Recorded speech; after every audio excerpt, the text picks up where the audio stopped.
Hi guys, good morning. Ito po yung Pasig Palengke.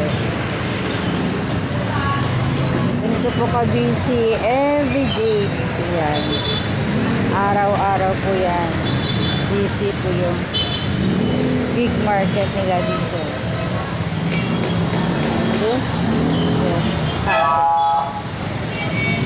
Ito po ngayon sa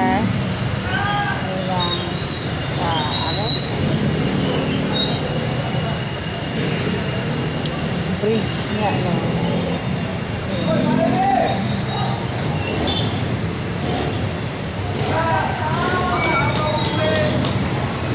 Kaya kabisi everyday dito.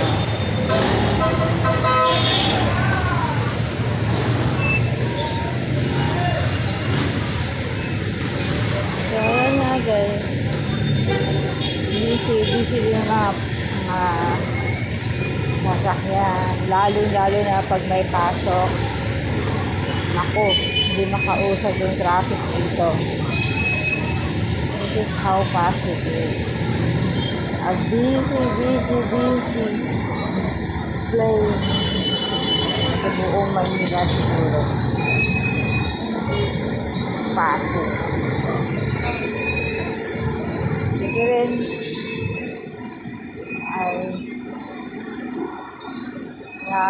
mga higaan yung mga homeless nating mga kababayan.